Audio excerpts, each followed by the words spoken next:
ഒരു ദുരൂഹ സാഹചര്യത്തിൽ എന്ന് പറഞ്ഞ സിനിമ കണ്ടു കഴിഞ്ഞപ്പോൾ ഇതിലെവിടെയാണ് മിസ്റ്ററി, എവിടെയാണ് ത്രിൽ എന്നതിൻ്റെ റൈറ്റർ കം ഡയറക്ടറായിട്ടുള്ള രതീഷ് ബാലകൃഷ്ണൻ പൊതുവാളിനോട് തന്നെ ചോദിക്കേണ്ട ഒരു അവസ്ഥയിലാണ് ഞാനിവിടെ ഇരിക്കുന്നത്. ഈ സിനിമയുടെ തുടക്കം കുറച്ച് ഡ്രാഗിങ് ആയിരുന്നു, എൻ്റെ ഉള്ളിലേക്ക് കടക്കാൻ കുറച്ച് ബുദ്ധിമുട്ടായിരുന്നു. പിന്നീട് സിനിമ എൻഗേജിങ് ആവുന്നുണ്ട്, സ്ക്രിപ്റ്റൊക്കെ വളരെ മിനിമലാണ്. പക്ഷേ ഈ സിനിമയുടെ പ്ലോട്ട് എന്താണ്, ഈ മെയിൻ പ്ലോട്ട് എന്താണെന്ന് എനിക്ക് ഒരു ക്ലാരിറ്റി കിട്ടിയിട്ടില്ല. അങ്ങനെ ഇരിക്കുന്ന സമയത്താണ് ഇതിനെ സ്വാഭാവികമായിട്ടും നമ്മൾ വളരെ സീരിയസ് ആയിട്ട് കൺസിഡർ ചെയ്യുന്ന ഒരു ഇഷ്യൂ വരുന്ന ഒരു സബ് വരുന്നത്. ആ സബ് ഇതിലെന്തിനായിരുന്നു? ഒരു കോമഡി പീസായിട്ടാണ് അത് വർക്ക് ചെയ്തിരിക്കുന്നത്.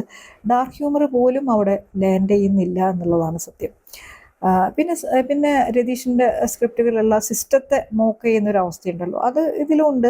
പക്ഷെ അതിലാണെങ്കിലും നമുക്ക് എന്തിനാണ് ഈ പ്ലോട്ടിൽ ഇതൊക്കെ ഇങ്ങനെ കുത്തി വെച്ചിരിക്കുന്നത്, എന്തെങ്കിലും ഒരു ഇമ്പാക്റ്റ് ഉണ്ടാക്കുന്നുണ്ടോ എന്ന് ചോദിച്ചാൽ എനിക്ക് ഒന്നും തോന്നിയില്ല. ഇനിയിപ്പോൾ 2 ബ്രദേഴ്സിൻ്റെ സൈക്കോളജിക്കൽ ജേണിയാണ് ഉദ്ദേശിച്ചതെങ്കിൽ ഇതിൽ ഏറ്റവും നമ്മൾ ഇമ്പ്രസ് ചെയ്യുന്ന ക്യാരക്ടർ ദിലീഷ് പോത്തിൻ്റെ മധു എന്ന് പറഞ്ഞ ക്യാരക്ടറാണ്. ബെഡ് റിട്ടൺ ആണ്, ഏറ്റവും ആക്റ്റീവായിട്ടുള്ള ക്യാരക്ടറാണ്. ആ ക്യാരക്ടറിന് മാത്രമല്ലേ ഒരു ആർക്കുള്ളൂ. കുഞ്ചാക്കോ ബോബൻ്റെ കാര്യം കഷ്ടമല്ലേ. കാരണം എന്നാ താൻ കേസ് കൂടെ എന്ന സിനിമയ്ക്ക് ശേഷം മലയാള സിനിമയിൽ രതീഷിനുള്ള ഒരു ടാഗ് കുഞ്ചാക്കോ ബോബൻ്റെ ലിമിറ്റ്സിനെ പുഷ് ചെയ്ത ഡയറക്ടർ എന്നുള്ളതാണ്. അതുകൊണ്ട് തന്നെ കുഞ്ചാക്കോ നന്ദി സൂചകമായി അതിൻ്റെ കോ പ്രൊഡ്യൂസറൊക്കെ തന്നെയാണ്. ആൾ വളരെ എക്സ്പെക്റ്റേഷനോട് കൂടി തന്നെ ചെയ്യുന്ന ഒരു റോളാണ്, നന്നായിട്ട് ചെയ്യാൻ ശ്രമിക്കുന്നുണ്ട്. പക്ഷെ ക്യാരക്ടർ ക്ലാരിറ്റി വേണമല്ലോ, എന്നാലല്ലേ അതിലേക്ക് നമുക്ക് കംപ്ലീറ്റ് ആയിട്ട് നിൽക്കാൻ പറ്റൂ. ഓഡിയൻസിനെ പോലെ തന്നെ കുഞ്ചാക്കോയ്ക്കും അതിനെപ്പറ്റി ഒരു ക്ലാരിറ്റി കിട്ടിയിട്ടില്ല എന്നുള്ളതാണ് സിനിമ പ്രൂവ് ചെയ്തതെന്നാണ് എനിക്ക് പേഴ്സണലി തോന്നിയത്. ഇനി ഇതിൽ ബാക്കി ക്യാരക്ടേഴ്സൊക്കെ ആ എൻവയോൺമെൻറ്റിൽ വെറുതെ അങ്ങോട്ടും ഇങ്ങോട്ടും നടക്കുന്ന ആൾക്കാരായിട്ട് മാത്രം കണ്ടാൽ മതി. ഇപ്പോൾ ജാഫർ ഇടുക്കിയുടെ കാര്യം പറയണമെങ്കിൽ സ്റ്റൈലിംഗ് ആണ് ഇഷ്ടപ്പെട്ടത്. ഒരു കേക്ക് പാക്ക് റോളാണ്.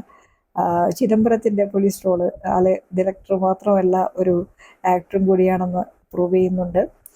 പിന്നെ ഇതിൽ ലേഡി ക്യാരക്ടേഴ്സിൻ്റെ കാര്യം പറയുകയാണെങ്കിൽ ഇതിൽ അവരൊക്കെ നമ്മൾ തുടക്കത്തിൽ കാണുമ്പോൾ നമ്മൾ വിചാരിക്കും ഇതൊക്കെ ഇങ്ങോട്ട് ബിൽഡ് ചെയ്യാൻ പോവുകയാണ്, അങ്ങനത്തെ ഒരു എക്സ്പെക്റ്റേഷനൊക്കെ തരുന്നുണ്ട്. പക്ഷേ കുറച്ചങ്ങോട്ട് കഴിയുമ്പോൾ നമുക്ക് മനസ്സിലാവും ഒരു വെറുതെ ഈ പറഞ്ഞ പോലെ നമ്മൾ എൻവയോൺമെൻറ്റിൻ്റെ ഭാഗമായിട്ട് കൊണ്ടുവരുന്ന ഒരു സംഭവമാണ് എന്നുള്ളത്.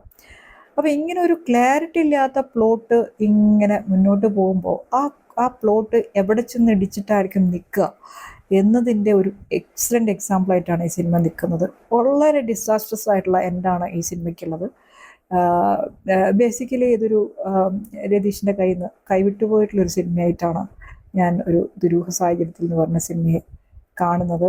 ഈ സിനിമ എന്നെ ഒട്ടും ഇമ്പ്രസ് ചെയ്തിട്ടില്ല.